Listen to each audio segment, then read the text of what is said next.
Et salut tout le monde et bienvenue sur Regard Critique. J'espère que vous passez une bonne soirée. En tout cas, nous, on s'est préparé pour cette soirée qui est un peu spéciale. On fait un test d'un nouveau concept. Alors le concept, c'est simple. Il s'agit d'un livre dont vous êtes le héros, qui est une série de livres sur plusieurs univers, un peu heroic fantasy, horreur et autres, et qui est un peu comme un JDR dans le sens où vous allez, en fait, le personnage, le joueur, va avoir des choix à faire, généralement deux, et le livre va choisir où il va l'entraîner. C'est un peu comme un JDR, sauf qu'à la place du MJ, vous avez un bouquin qui vous dit où aller. Sauf que nous, on l'a fait un petit peu différemment, c'est-à-dire que nous avons un MJ qui s'appelle Thierry, avec qui je vais vous laisser dans quelques instants, et nous avons un joueur qui s'appelle Louis. Et voilà, vous allez les suivre ce soir dans leur aventure. Donc on fait le bouquin d'horreur, un bouquin que Thierry va vous présenter, qui est dans le domaine un petit peu horrifique. Et c'est parti, je vous laisse donc avec le narrateur pour cette aventure. Bon visionnage à toutes et à tous. Bonsoir à ceux qui nous regardent. En l'occurrence, voici dans la première histoire d'un livre dont vous êtes les héros. Et ce soir, nous allons nous aventurer dans le manoir de l'enfer. Avec nous, Louis est présent, n'est-ce pas? Bonsoir Louis. Alors du coup, es-tu prêt pour t'aventurer dans les méandres du manoir de l'enfer? Le manoir de l'enfer, c'est parti. Je suis chaud. Alors Louis, pour cette histoire un peu particulière, sache que tu vas avoir peur, très peur. Et que pour chaque interaction que tu auras dans ce manoir, la peur montera. Et si ta peur est un peu trop élevée, eh bien, ton histoire se terminera et tu meurs en fait, tout simplement. Alors Louis, pour cette histoire, as-tu préparé tes 2 dés? Donc 2 dés à 6 faces. J'ai mes dés à 6 faces, tout à fait. D'accord. Est-ce que tu as ta fiche d'aventure de prête avec ton habilité? J'ai ma fiche d'aventure. Tout à fait. Du coup, pour tes points de départ, nous allons définir ton endurance sur 10. Excuse-moi, ton endurance sur 20, ton habileté sur 10, ta chance sur 10 et ta peur sur 10. Donc, c'est-à-dire que si ta peur monte jusqu'à 10, comme je l'ai dit auparavant, eh bien, tu meurs de peur. Aïe, aïe, aïe. Alors, mon cher Louis, es-tu prêt pour entrer dans ce fameux manoir de l'enfer? Es-tu bien installé confortablement? Allons-y, allons-y, je suis chaud. Eh bien, Louis, commençons cette aventure et j'espère que tu n'auras pas trop peur. Une tempête infernale. La pluie qui s'est mise à tomber ruisselle sur votre pare-brise. Et même en tendant la tête au-dessus du volant, vous ne distinguez plus qu'une muraille d'eau devant vous. C'est en vain que les essuie-glaces poursuivent leur combat incessant, car la pluie redouble de violence. Vous êtes obligé de ralentir, vos phares luttent pour éclairer la route. Vous envoyez à tous les diables le vieil homme aux cheveux blancs qui vous a expédié dans ce chemin défoncé. Il avait probablement voulu dire de tourner à gauche au 2e croisement, à moins que ce ne soit à droite. Le vieil idiot, il n'y a pas trace d'un corps. Vous réfléchissez. Ça vous arrive, aventurier. Après tout, êtes-vous bien certain d'avoir aperçu quelqu'un? N'était-ce pas tout simplement un jeu de lumière? Mais non. Vous vous rappelez les bras tendus juste devant vous, le visage déformé par la terreur. Le visage, il avait quelque chose de familier. Vous le connaissez. C'était celui d'un vieil homme aux cheveux blancs. Non, ce n'est pas possible. Votre cœur cogne dans votre poitrine et, en frissonnant de peur, vous regagnez votre voiture. Vous vous installez au volant et vous tournez violemment la clé de contact. Le moteur tout saute, s'étouffe, puis cale. Vous tournez la clé à nouveau, mais cette fois, le moteur ne répond plus que par un léger tressautement. Vous vous cramponnez au volant et vous le secouez avec la force du désespoir comme si vous vouliez communiquer un peu de vie au véhicule. Mais la batterie est morte. Votre voiture passera certainement la nuit dans le fossé. La situation n'est pas bruyante car vous ne pouvez rien faire sans votre voiture. Vous trouvez de l'aide? Vous avez dépassé un garage à Mingleford, mais c'était à une trentaine de kilomètres de là. Comme pour répondre à votre inquiétude, une lumière apparaît au loin. Quelqu'un a allumé une lampe de chevet. Quelle chance! Voilà plus de 20 kilomètres que vous n'avez vu aucune habitation, et vous êtes tombé en panne à proximité de la demeure de quelqu'un. Vous boutonnez votre manteau et vous sortez de la voiture. Le bâtiment, une espèce de manoir, vous apparaît alors plus distinctement. Un peu plus en avant sur la gauche, à environ 5 minutes de marche, une allée y conduit.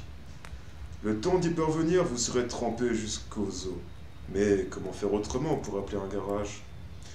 Vous ne pouvez vous permettre de ne pas être à votre rendez-vous demain matin. De toute façon, il vous sera certainement possible de vous sécher après avoir téléphoné. Vous claquez la porte de votre voiture, remontez le col de votre manteau et vous vous dirigez vers la maison. Un éclair la fait complètement sortir de l'obscurité, mais, préoccupé par la pluie, vous ne prêtez pas attention à l'avertissement qui vous est donné. Le manoir est vieux, très vieux, et il aurait grand besoin d'entretien. La pluie tombe toujours à verse, mais il règne pourtant un étrange silence.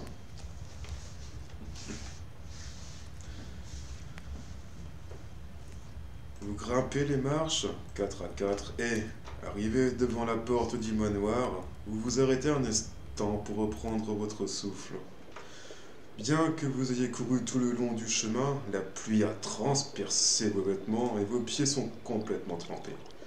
En juger par le nombre de flaques d'eau dans lesquelles vous avez pataugé, il en coûterait une véritable fortune pour remettre l'allée en état. Maintenant, à l'abri du porche, vous secouez vos vêtements imbibés d'eau.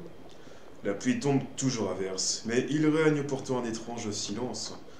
Aucune lumière ne brille au rez-de-chaussée, et vous faites quelques pas en arrière pour essayer d'apercevoir la fenêtre qui avait attiré votre attention.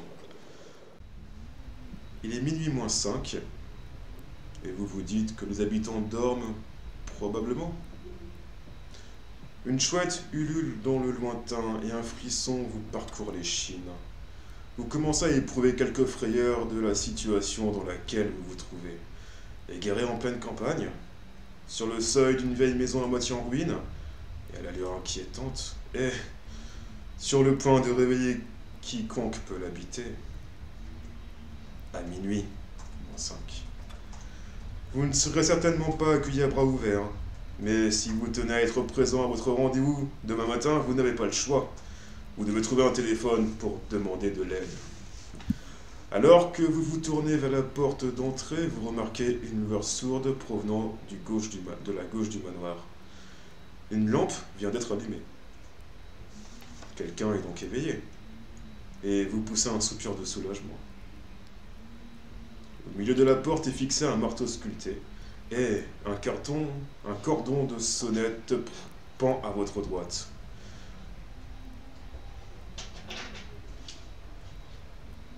Souhaites-tu frapper avec l'aide du marteau sculpté, tirer sur le cordon de la sonnette, ou te diriger vers la lumière en contournant le manoir? Je vais sonner à la porte. Donc tirer sur le cordon de la sonnette. Absolument. Vous saisissez le cordon de sonnette et vous le tirez. Venant des profondeurs du manoir, vous percevez un léger tintement et la lumière que vous aviez aperçue sur votre gauche disparaît. Au bout de quelques instants, la porte s'ouvre lentement. Sur le seuil se tient un homme de haute taille, vêtu d'un habit de couleur noire. Son long visage est empreint d'une solennité glacée. « Oui, dit-il d'un ton légèrement indigné. Vous sauriez nerveusement et vous lui expliquer la situation peu agréable qui est la vôtre. L'homme demeure impassible. Entrez, dit-il. Le maître vous attend. Suivez-moi. Il vous précède alors jusqu'à un vaste hall et il vous prie de vous asseoir pendant qu'il vous avertit que son maître va bientôt arriver.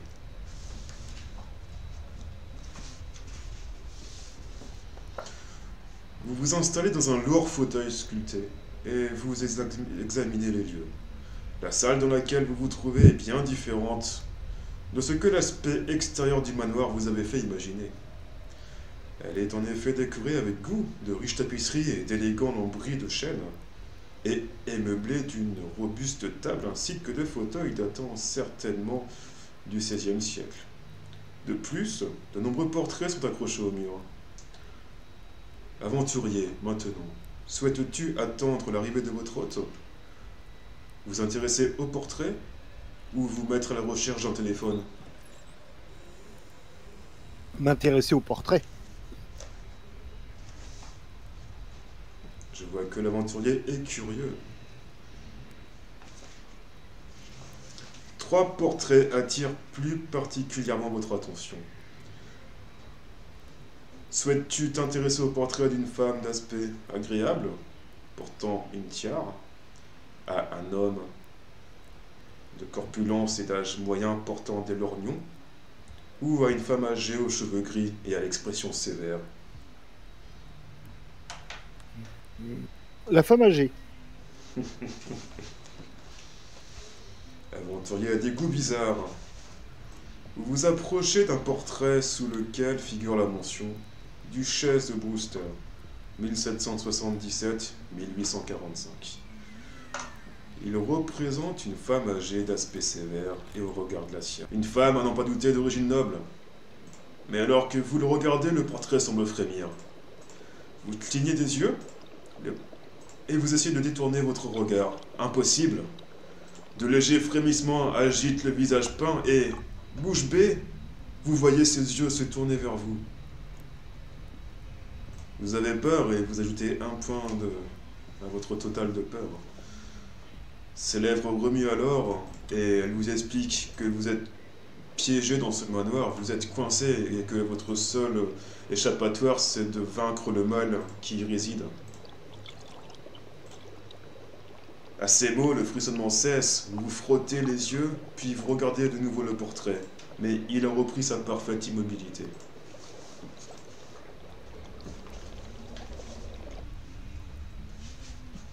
Vous entendez soudain un bruit de pas et l'homme vêtu de sombre réapparaît précédant un personnage de haute taille portant une veste d'intérieur pourpre. Permettez-moi de me présenter Lord Cadlor, comte de Brume, dit-il. Le comte vous tend la main. Son regard vous transperce et ses lèvres esquissent un pâle sourire. À peine avez-vous commencé à lui raconter votre mésaventure qu'il vous interrompt d'un signe de la main. Je vous en prie, dit-il, je vois que vous avez été pris dans cette épouvantable tempête. Allons nous installer devant un bon feu et voyons comment nous pouvons vous venir en aide. Puis, se tournant vers son majordome, il ajoute « Franklin, dites au cuisinier de préparer quelque chose de chaud pour notre visiteur. » Vous protestez en lui disant que vous ne voulez le déranger en aucune façon, mais sans vous prêter la moindre attention, il vous conduit jusqu'à un salon où brûle un feu de bois. Vous vous débarrassez de votre manteau et vous vous installez confortablement dans un fauteuil. Bientôt, la chaleur du feu commence à chasser vos sombres pensées. D'autant plus que Franklin est vite de retour, portant un plateau sur lequel sont posés 2 verres de cognac. Aventurier, souhaites-tu déguster ce cognac, puis demander à votre hôte la permission d'utiliser le téléphone, ou préférez-vous attendre qu'il vous questionne? Je vais attendre qu'il me questionne. Soit. La nervosité qui est la vôtre semble embarrasser quelque peu votre hôte. Allons, allons, dit-il, vous n'avez aucune raison de vous inquiéter. Ce n'est quand même pas un petit accident qui vous fera perdre vos nerfs. Buvez ce cognac et oubliez vos craintes. Pendant qu'il prononçait ces mots, vous l'avez observé attentivement. Et peut-être votre imagination vous joue tel des tours, car que devez-vous croire? sa bienveillante attention quant à votre bien-être, ou cette expression malveillante que vous avez cru déceler dans ses yeux et dans son sourire? Vous frissonnez et très certainement vous avez raison de ne pas être rassuré. Vous avez peur, vous ajoutez un point de peur à votre total. Peu de temps après, Franklin apparaît et vous annonce que le repas est servi. Vous vous levez en compagnie du comte que vous suivez vers la salle à manger. La salle à manger est somptueuse. Une grande table est dressée entre deux chaises en bois sculpté. Sur cette table sont disposés des couverts en argent. Les murs sont recouverts de luxueuses tapisseries rouges et la pièce est éclairée par un étincelant chandelier hérissé de bougies. Vous vous installez à la table et Franklin, le majordome, vous présente du vin. Allez-vous choisir le vin blanc ou le vin rouge? Le rouge, toujours. Le vin est délicieux et sans aucun doute s'agit-il là d'un cru exceptionnel. Après avoir dégusté un excellent potage, vous avez le choix entre deux viandes. Aventurier, souhaites-tu déguster de l'agneau ou du canard? Mais vous pouvez aussi, aventurier, déclarer à votre hôte qu'ayant déjà dîné, vous n'avez pas faim. J'ai pas faim et je veux bien du vin.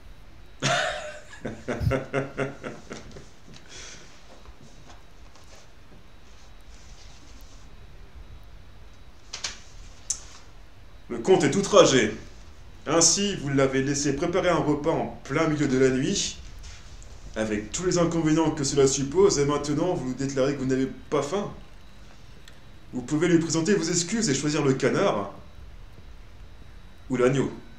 Mais être aventurier, vous pouvez aussi lui dire que vraiment vous n'avez pas faim et vous excusez de l'avoir dérangé.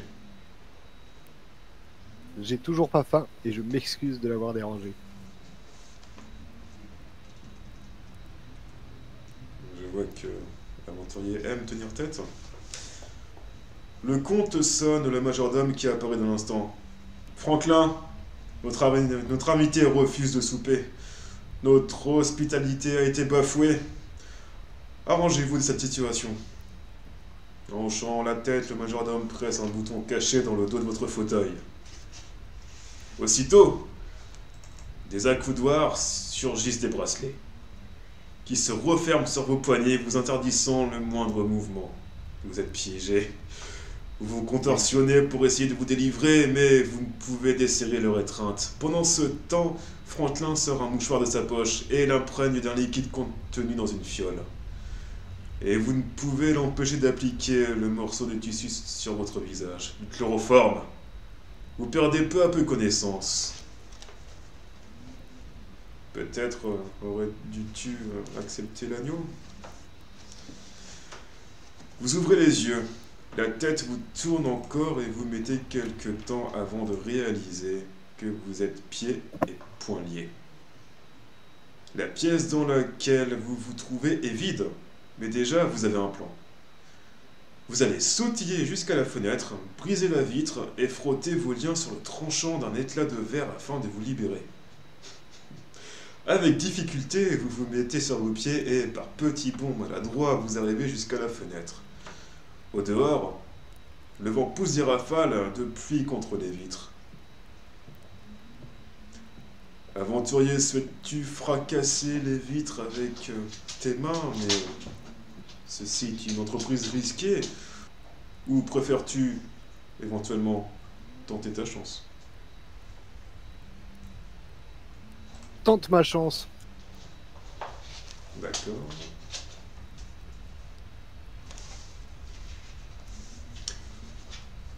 Eh bien, aventurier, je t'invite à lancer, et du coup, 2 dés. 2 dés. 6. Dans ce cas, tu es chanceux, et maintenant, ta chance est à 9. Alors du coup, chanceux comme vous êtes, hein, aventurier, vous êtes libéré sans vous blesser. Vous coupez vos liens, et vous massez vos poignets qui sont complètement engourdis. Puis, vous vous dirigez vers la porte pour tenter de l'ouvrir. elle n'est pas verrouillée. Vous l'entrouvez alors légèrement et vous jetez un coup d'œil à l'extérieur.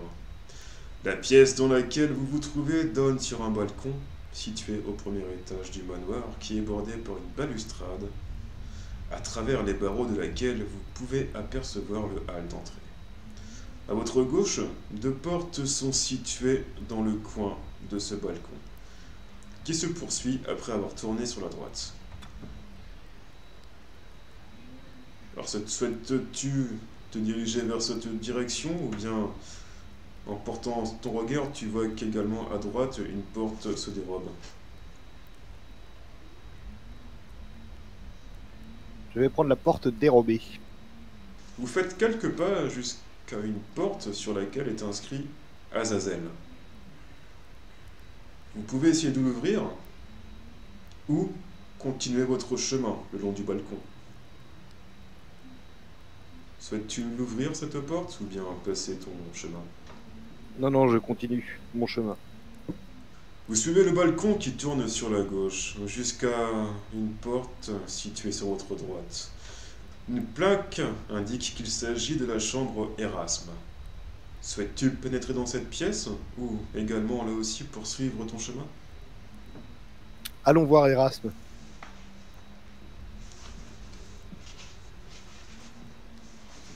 Vous tournez la poignée et vous constatez que la porte est fermée à clé. De plus, elle paraît trop robuste pour que vous tentiez de l'enfoncer. Du coup, souhaites-tu revenir sur tes pas ou continuer vers ton chemin sans ouvrir cette pièce? Je continue mon chemin. Donc tu arrives au bout du balcon maintenant. Au bout du balcon se trouve une solide porte en bois. Alors que vous vous demandez si vous allez essayer de pénétrer dans cette nouvelle pièce, un bruit provenant de derrière vous fait sursauter. Vous retournez vivement et poussez un soupir de soulagement en constatant qu'il ne s'agit que d'un courant d'air qui agite des tapisseries pendues au mur. Votre crainte n'était pas fondée et vous vous tournez vers la porte. Avec terreur, vous découvrez alors une silhouette pâle et vaporeuse qui se dresse devant vous. L'apparition est celle d'une jeune femme d'une vingtaine d'années à la longue chevelure. Elle est vêtue d'une robe blanche de mariée qui a dû voir de meilleurs jours car elle est froissée et déchirée. Dieu merci, je vous ai trouvé à temps, dit-elle. Je dois vous parler sans perdre un instant. Venez, entrons dans cette pièce. Aventurier, souhaites-tu la suivre ou, redoutant un piège, souhaites-tu faire demi-tour? Non, je vais suivre la mariée. Dans tous les cas, tu as peur, et tu ajoutes un point de peur. Elle vous précède en passant la porte à travers la porte. Quant à vous, vous devez bien entendu utiliser une méthode plus traditionnelle. Vous tournez donc la poignée de la porte et vous pénétrez dans la chambre Apollyon. C'est une très agréable chambre à coucher. Des tentures de prix sont accrochées à un mur et pendent jusqu'au sol. Contre un autre mur, il y a un immense lit recouvert d'un dessus de dentelle. En face se trouve une délicate coiffeuse au large miroir. La jeune fille flotte au centre de la pièce et vous invite à vous asseoir sur le lit. Votre arrivée ici n'est pas due au hasard, dit-elle. Et je dois vous mettre en garde contre les terribles périls qu'il vous faudra affronter. Ce manoir est celui du maître, un prêtre noir de la nuit dont les pouvoirs sont sans limite. Son nom est Kelnor, comte de Brume. Je suis certaine que vous serez offert au sacrifice aux démons du feu infernal, si, toutefois, vous survivez suffisamment longtemps. Hier, ils ont attrapé une nouvelle victime, une jeune et jolie servante qui se présentait à la porte. Elle sera sacrifiée cette nuit. Je ne peux laisser commettre cet acte diabolique. Il y a un moyen pour éviter cela. Si vous parvenez à trouver le Christ, le poignard malais, il vous sera possible de détruire Kelnor, car cette arme est la seule qui puisse le vaincre. Je vous en prie, aidez-moi. Vous le trouverez certainement dans... Non, non, non, vite, nous sommes découverts, j'entends les chiens, partez, quittez cette pièce. Vous vous levez d'un bond à la raison. Vous entendez des aboiements furieux qui se rapprochent rapidement. La jeune femme vous fait signe en vous montrant la porte vers laquelle vous vous précipitez. Vous l'ouvrez et vous jetez un coup d'œil dehors. Rien. Les aboiements pourtant sont devenus encore plus proches et vous vous retournez vers le fantôme qui semble se débattre contre quelque chose. Elle lutte contre deux énormes chiens fantômes qui apparaissent peu à peu, des Danois, qui cherchent à la mordre et à la déchiqueter. Vous faites un pas vers elle, mais sans espoir, car comment pourriez-vous la secourir puisqu'il est impossible de toucher des fantômes? Pourtant, elle aurait besoin d'aide, car les molosses sont bien trop forts pour elle. Elle perd peu à peu ses forces et son image s'évanouit, lentement jusqu'à disparaître, complètement. Leur tâche accomplie, les Danois s'évanouissent à leur tour. Vous êtes seul à présent. Qu'allez-vous faire? Souhaitez-vous aider la jeune femme dont le fantôme vous a parlé ou préférez-vous chercher à vous enfuir? On va aider la jeune femme. Tout en marchant, vous cherchez à élaborer le meilleur plan possible. Vous suivez le balcon qui tourne bientôt à droite et vous apercevez deux portes sur votre gauche. Le nom Azazel est inscrit sur la première, Méphisto sur la seconde. Si vous le désirez, vous pouvez pénétrer dans l'une ou l'autre de ces pièces en vous rendant à tel chapitre pour Azazel ou l'autre pour Méphisto. Ou alors vous pouvez ignorer ces pièces et continuer votre chemin. Souhaites-tu rentrer dans la chambre Méphisto, Azazel ou poursuivre ton chemin? Je poursuis mon chemin.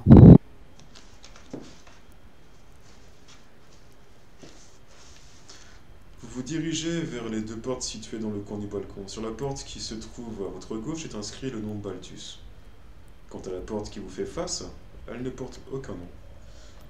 Si vous désirez pénétrer dans la pièce Balthus, il suffit de me le dire, aventurier. Autrement, continuez votre chemin. Ensuite, aventurier, un conseil, si vous souhaitez aider cette jeune femme, je pense qu'il vous faut explorer le donjon et non pas juste errer dans les couloirs sans but. Je vais aller voir Malthus, alors.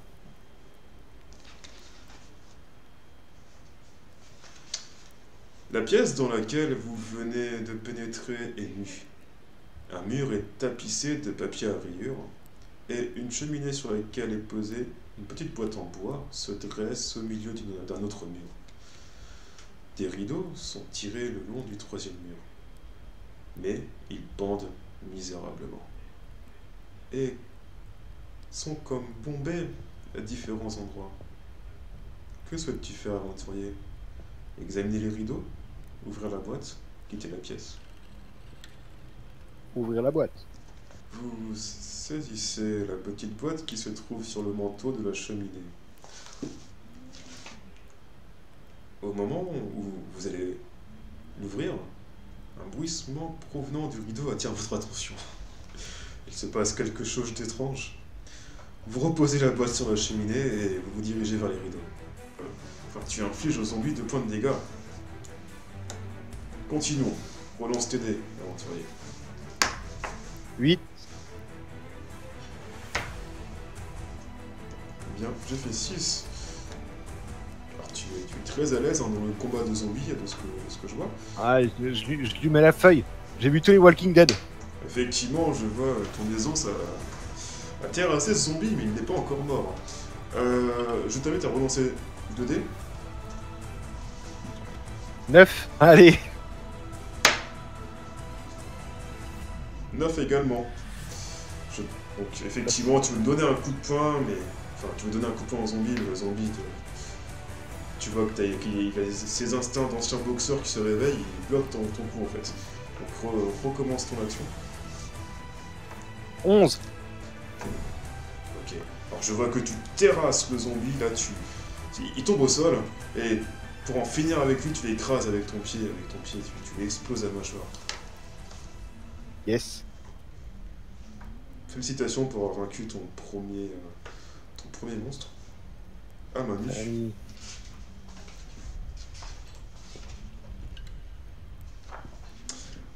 Vous pouvez maintenant quitter la pièce?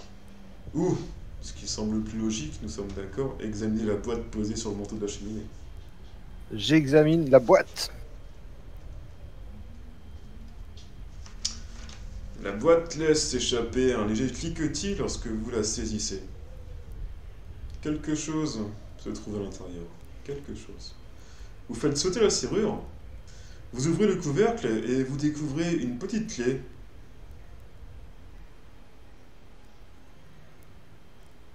Que vous introduisez dans la serrure de la porte.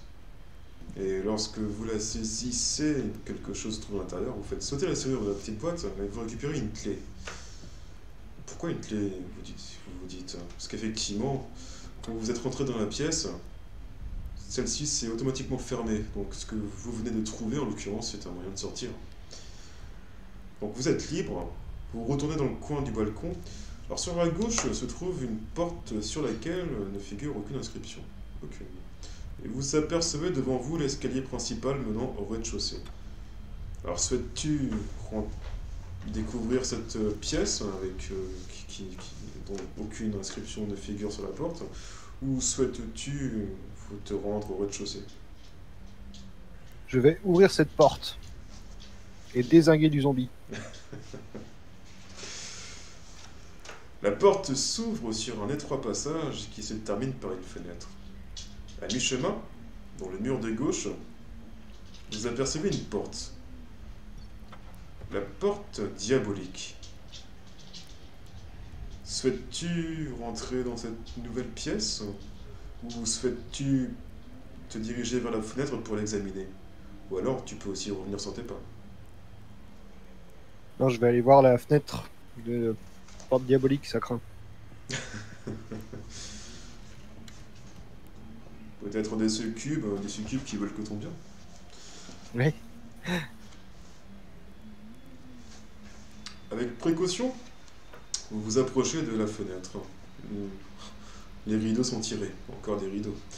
Et vous en tapotez les plis avec méfiance. Vous êtes soulagé en constatant qu'il semble ne rien dissimuler. Mais vous restez cependant sur vos gardes en les tirant. Un coup de tonnerre vous fait alors sursauter. Et vous n'avez pas peur. Eh ouais. Rien de plus, vous êtes aguerri maintenant. Alors, rien de plus cependant, la fenêtre que vous venez de découvrir paraît totalement inoffensive. Bonne nouvelle. Dommage seulement qu'elle soit pourvue à l'extérieur de solides barreaux. En regardant au dehors, vous constatez qu'il pleut toujours à verse, mais que le vent projette des trompes d'eau sur les vitres. Et vous remarquez un phénomène étrange. L'une des vitres semble épargnée par la pluie. Il ne pleut pas sur cette vitre. Peut-être est-elle à l'abri du vent? Intrigué, vous vous baissez pour l'examiner sous un autre angle et vous distinguez alors clairement des mots tracés sur la buée qui la recouvre. 3 mots exactement. Mordana dans Abaddon. Vous vous répétez plusieurs fois le message pour ne pas l'oublier, puis vous l'effacez afin que personne d'autre que vous n'en prenne connaissance. Peut-être vous sera-t-il utile à un moment ou à un autre. Souhaites-tu... Ok. Alors effectivement, quand je te proposerai, aventurier, d'utiliser ce message, hein, donc j'espère que tu t'en es souvenu. Tout à fait. D'accord. Mordana dans Abaddon. Et effectivement, si l'occasion se présentera, je t'inviterai à le répéter ce message. Maintenant, retournons sur le balcon. Vous poursuivez votre chemin et vous parvenez à l'escalier principal qui descend au rez-de-chaussée. Face à l'escalier se trouve une porte sur laquelle aucun nom n'est inscrit.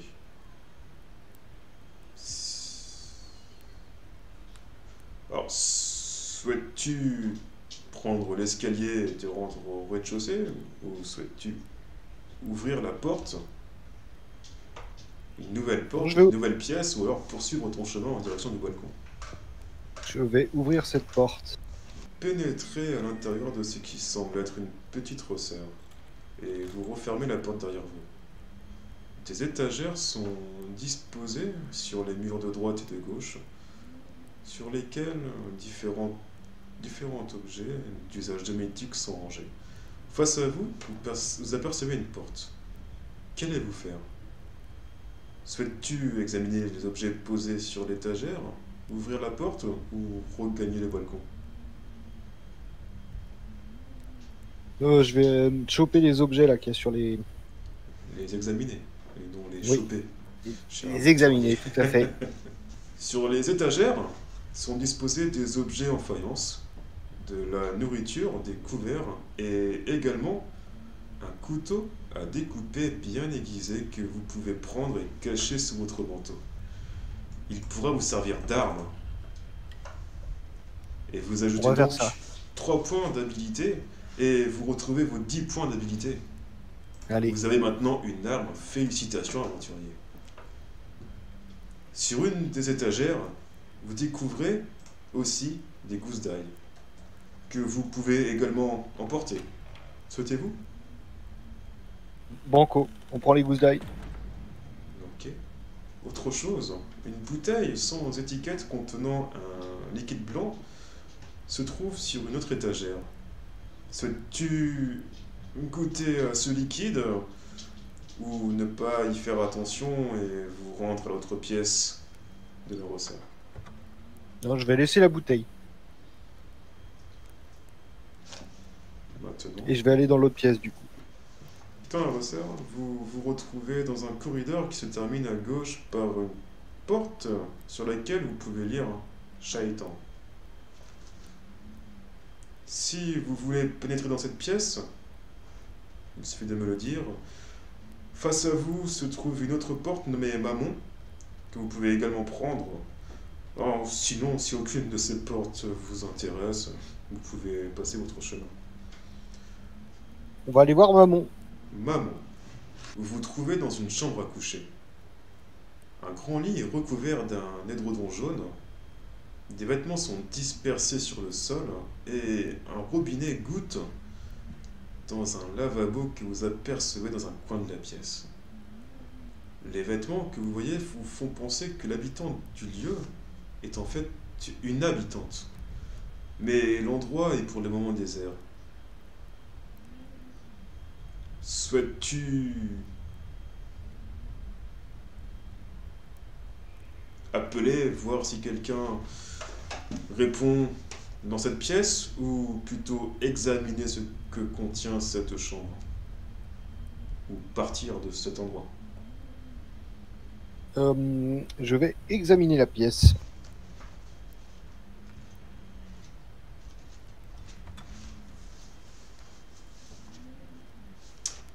Vous vous dirigez vers la cheminée sur laquelle sont disposés des bibelots.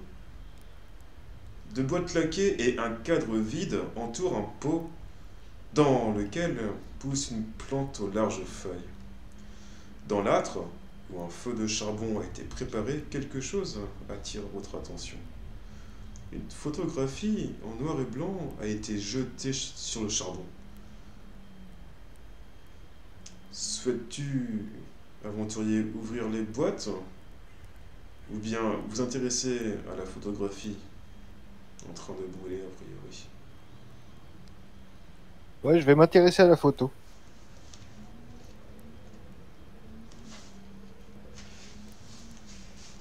Vous vous accroupissez pour prendre la photographie et comme vous la saisissez, vous recevez un coup violent sur le crâne. Allez là. Complètement étourdi, vous glissez sur le sol et le pot de fleurs que vous avez reçu sur la tête s'écrase à vos côtés. Cet accident vous fait perdre 3 points d'endurance.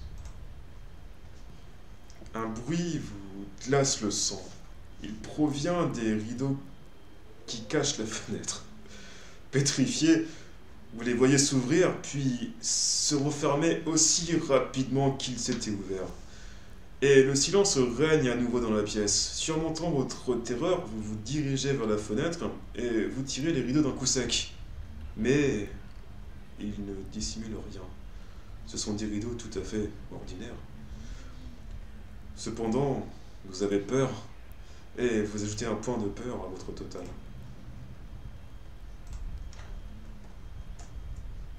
Vous pouvez maintenant soit quitter cette pièce ou vraiment vous aventurer sur ce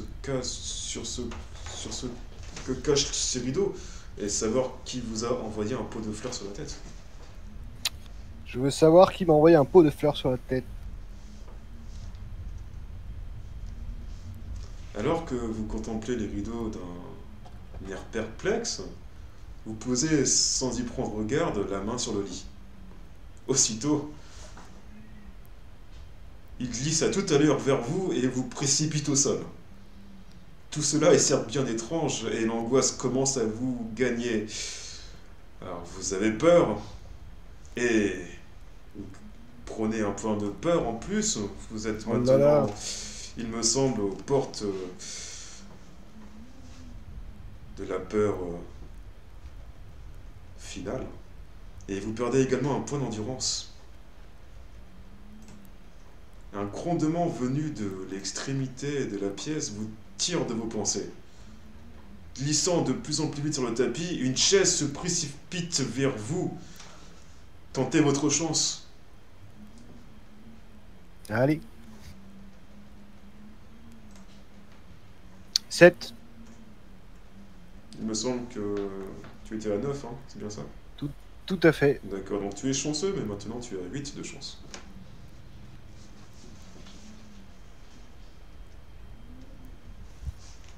Vous faites un bond de côté. La chaise vous frôle et va s'écraser contre le mur derrière vous. Vous ajoutez un point à votre total de peur. Le plus sage pour vous est de quitter rapidement la pièce avant que l'esprit frappeur qui l'occupe vous crée de réels ennuis. Ouais, je me barre. Vous pouvez maintenant vous rendre à la porte Shaitan, qui se trouve sur votre droite, au bout du corridor. Ou, en prenant à gauche, vous pouvez suivre le corridor qui tourne peu après sur la droite et passe devant les portes Asmodos et Eblis. Tu as le choix entre la porte Shaitan, Asmodeus et Eblis. J'allais voir Elvis.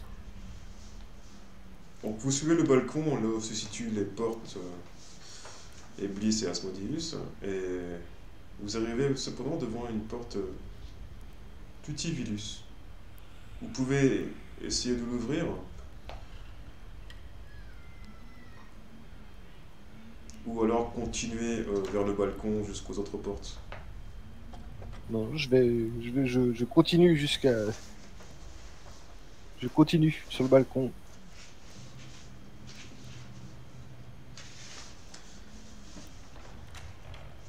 Alors, vous vous engagez dans le couloir et vous voyez deux portes qui se font face. La porte Bélial à gauche et la porte Abaddon à droite. Quelques pas plus loin, le passage se termine sur une troisième porte sur laquelle rien n'est inscrit. Qu'allez-vous faire? Ouvrir la porte Bélial, la porte Abaddon, la Je vais porte aller voir la Sombre. porte Abaddon.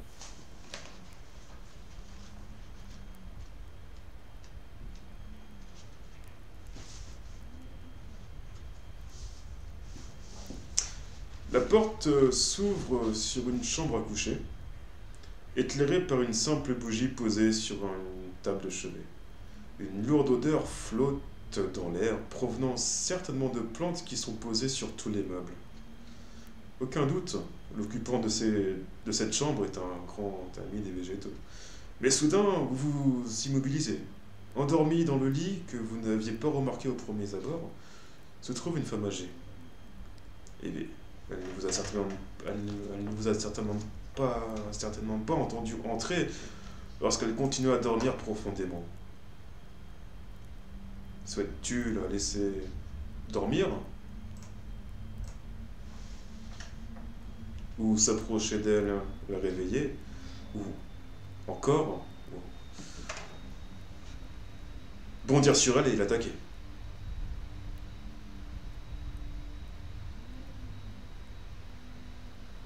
Allô?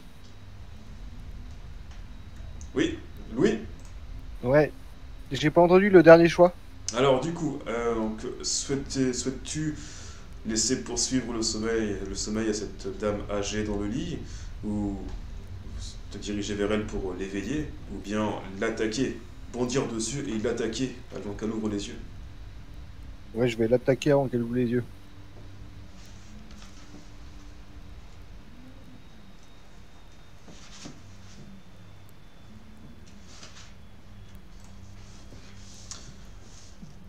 Vous avancez vers le lit dans lequel la vieille femme reste parfaitement immobile. Prêt à toute éventualité, vous retenez votre souffle et vous bandez vos muscles quand soudain, ses yeux s'ouvrent. Et vous êtes pris de terreur en voyant son regard absent se perdre dans la pièce et en constatant surtout que ses yeux sont d'une couleur laiteuse. Ses yeux n'ont pas de pupilles. Votre front se mouille d'une sueur glacée et vous restez pétrifié, les bras ballants. Vous avez peur, très peur, et vous ajoutez 3 à votre total de peur. Oh là là là. Ce qui nous porte à... 11. Eh bien, Je cher suis aventurier, mort de peur. vous êtes mort de peur et l'aventure se termine.